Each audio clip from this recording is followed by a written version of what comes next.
Hey everyone, welcome. Today we're looking at a Leetcode problem called Count Subarrays of Length 3 with a condition. It sounds a bit specific, but don't worry, we'll break it down step by step. It's actually quite straightforward once you see the pattern. Let's dive in. Alright, so what's the goal here? We're given a list of numbers, called, we need to find out how many subarrays of exactly length 3, three numbers right next to each other, satisfy a special condition. What's the condition? The sum of the first and the third numbers in that little group of 3 must be exactly half of the middle number. Or, putting it another way that avoids fractions, the middle number must be exactly twice the sum of its neighbors. We just need to count how many times this happens in the list. The list, the size, and the numbers themselves are pretty reasonable, not super huge. Let's walk through the first example. The input list is 1, 2, 1, 4, 1. We need subarrays of length 3. Let's see. 1. The first one is 1, 2, 1. Does it work? First is 1, third is 1. Their sum is 1 plus 1 equals 2. The middle number is 2. Is the middle number 2 equal to twice the sum? 2, 2 equals 4. Nope. Okay, next one. 2, 1, 4. First is 2, third is 4. Sum is 6. Middle is 1. Is 1 equal to 2, 6? Definitely not. How about 1, 4, 1? First is 1, third is 1. Sum is 2. Middle is 4.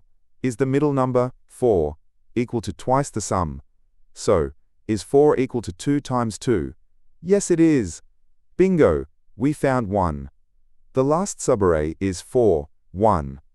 Oops, that's only length 2, so we stop. We only found one that matched, so the output is 1. Makes sense? Now for the second example. The list is just 1, 1, 1. There's only one possible subarray of length 3. 1, 1, 1 itself. Let's check the condition. First number is 1, third number is 1. Their sum is 1 plus 1, which is 2. The middle number is 1. Is the middle number, 1, equal to twice the sum? That means, is 1 equal to 2 times 2?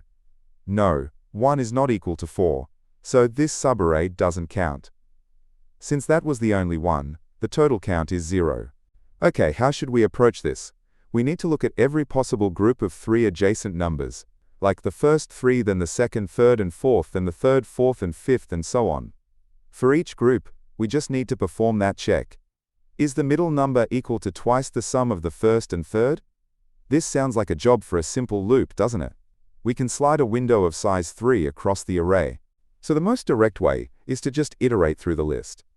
But we can't start at the very first element, because we need an element before it to form our group of 3. And we can't end at the very last element, because we need an element after it. So our loop should focus on the possible middle elements. That means we'll go from the second position, index 1, up to, but not including, the last position, index n1.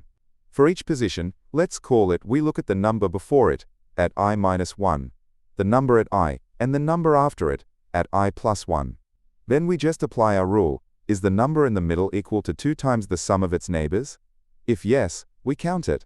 Alright, here's the Python code that does exactly what we just discussed. It looks pretty clean, right? We'll step through the main parts next, so don't worry if it's not immediately crystal clear. The core idea is that loop in the middle.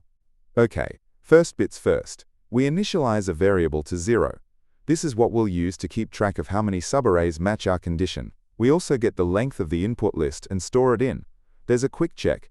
If the list has fewer than 3 numbers, we can't possibly form a subarray of length 3, so we just return 0 right away.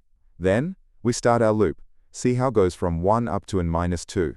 This ensures that when we're looking at index, there's always an element at I-1 and an element at I+1.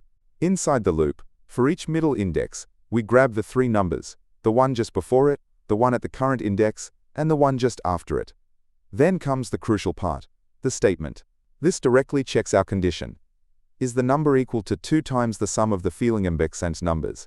If this condition is true, then we've found one of the subarrays we're looking for, so we increment our by 1. And finally, after the loop has finished checking all possible middle positions from the second element to the second to last element, the variable holds the total number of subarrays that satisfied our condition. So we just return that final count. That's it. How efficient is this approach? We loop through the array essentially once, right? We look at each potential middle element from index 1 to index n-2. For each one, we do a constant amount of work. Grab 3 numbers, add 2, multiply, compare, maybe increment. Since the work is proportional to the number of elements in the list, let's call that n. The time complexity is linear, or big O of n. That's generally very good. And how much extra memory did we use? Just to count a variable, and maybe a few variables inside the loop to hold the numbers. That doesn't depend on the size of the input list. So the space complexity is constant, or big O of 1. Excellent. Okay, let's recap the key points. We needed to count subarrays of length 3 where the middle element was exactly twice the sum of its neighbors. The most straightforward and efficient way to do this was to simply loop through the array, considering each element, except the first and last, as a potential middle element. We check the condition for each triplet formed this way. This gives us a nice and fast solution that runs in linear time, order n, and uses constant extra space, order 1 foot. Pretty neat. Hope that breakdown made sense and helped you understand the problem and the solution. If it did, feel free to hit the like button, subscribe for more Leetcode explanations, or leave a comment if you have any questions or thoughts. And hey, if you're feeling extra awesome, there's always the Boba Fund link. Keep practicing, keep coding, and I'll see you in the next video.